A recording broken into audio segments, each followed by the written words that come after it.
Imagine a world of total darkness. No streetlights, no neon signs, no glowing screens. That was life before one invention shattered the night, the light bulb. It didn't just bring light, it sparked revolution, turning night into day and reshaping human civilization. But here's the twist.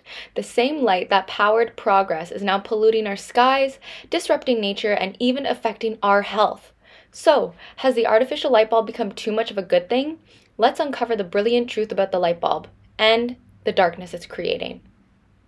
So, what is light pollution? It's the excessive, misdirected, or intrusive artificial light that brightens the night sky, disrupting ecosystems, obscuring our view of the stars, and wasting energy.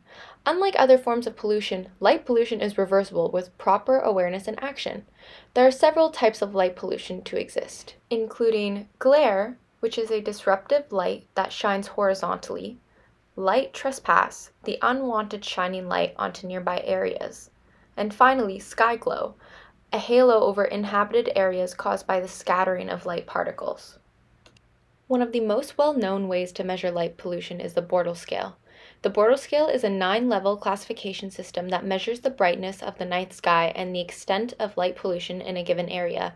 It ranges from Class 1, which represents exceptionally dark sky with no artificial light interference, to Class 9, which describes inner-city skies that are so bright that only few of the brightest stars and planets are visible to us. Here is a map of the Ottawa to Montreal region, where colors represent the zenith scale brightness in magnitudes per second arcsecond. The scale ranges from 22, which indicate the darkest skies, to less than 17.5, which indicate the most light-polluted areas. In this region, sky brightness falls between 19 and less than 17.5, placing us within the Bortle scale classes of 5 to 8. As you can see, the pinkish-white areas indicate a Class 8, which are extreme light-polluted in city centers, where only the brightest stars are visible to us. For the red areas, we can consider that a Class 5 or 6. It's more of the suburban areas with noticeable sky glow.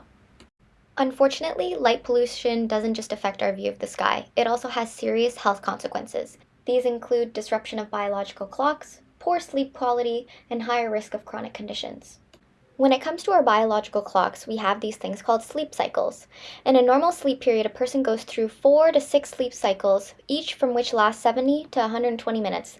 Those cycles are made up of multiple stages of sleep, including REM and non-REM sleep. Light exposure at night can hinder transitions between sleep cycles, reducing the quality of sleep. Too much light can cause a repeating awakenings, interrupting the sleep cycle and reducing time spent in deeper, more restorative sleep stages. Another key factor to consider is our circadian rhythm, the natural 24-hour cycle that regulates sleep, hormone production, and overall well-being. Artificial light exposure at night disrupts the cycle, leading to hormonal imbalances and other chronic diseases such as sleep disorders, like insomnia. When you have trouble sleeping over time, it can cause disruptions in work, social routines, trouble concentrating, and mood disruptions. Cardiovascular disease can cause hypertension, so people who have issues sleeping are more at risk for an increased blood pressure, which can lead to a higher risk of heart disease and stroke. And other issues include mental health. Unfortunately, sleep deprivation has been known to be linked to an increased risk of anxiety, depression, and risk-taking behavior. Other health implications include melatonin suppression, increased risk of seasonal affective disorder, and slower healing and weakened immunity. For melatonin suppression, the pineal gland releases this hormone that regulates sleep based on signals from the suprachiasmatic nucleus in the brain. When it gets dark, the retina detects low-level lights and signals to the suprachiasmatic nucleus to trigger melatonin production, helping us feel sleepy. However, light pollution, especially blue light from LEDs and screens, disrupt this process by tricking the brain into thinking it's still daytime. This suppresses melatonin, leading to sleep disturbances, weakened immunity, mood disorders, etc., etc. Moving on to seasonal affective disorder, or better known as SAD, is a type of depression that occurs in the fall and winter due to reduced sunlight. Light pollution worsens SAD by disrupting the circadian rhythm and melatonin production, making it hard to regulate mood and energy. Artificial light at night further disrupts sleep, intensifying symptoms like fatigue and low mood. Bright light therapy in the morning helps reset the biological clock and alleviate these symptoms. Believe it or not, we contribute to this issue far often than we realize, including street lamps and poorly designed infrastructures, leaving lights on when unnecessary, outdoor decorative lighting such as holiday lights, garden lamps, etc. Other factors include billboards and advertising displays, so bright illuminated signs that contribute to sky glow and disrupting nocturnal environments, excessive screen use such as phones, TVs, anything that emits blue light, And vehicle headlights, especially. These high-intensity headlights create glare, adding to the overall brightness of urban areas and disrupting wildlife as well. Industries and typical workplaces also contribute to this, including airports and seaports, so runway lights and port floodlights that operate all night, increasing artificial sky brightness, road and highway lighting, greenhouses and agricultural lighting, so some farms and greenhouses use artificial lighting to help grow their plants, but this creates a visible glow over rural areas. Sports stadiums are a massive contributor. Mining and extraction sites, that might not be an obvious one, but it is. They have a large scale of industry sites that use extensive lighting, affecting wildlife invisibly in remote areas. And finally, shipping and cruises industries. They keep liners and navigation lights on all night long, contributing to marine light pollution. So what can we do? Well, here's our plan. Firstly, we have to stop light leaking. When lighting is necessary, it should be completely enclosed on the top and sides to prevent unnecessary light from escaping into the surroundings. It must also be aimed directly downwards, as even the most energy-efficient bulbs are ineffective if they emit light upwards where it isn't needed.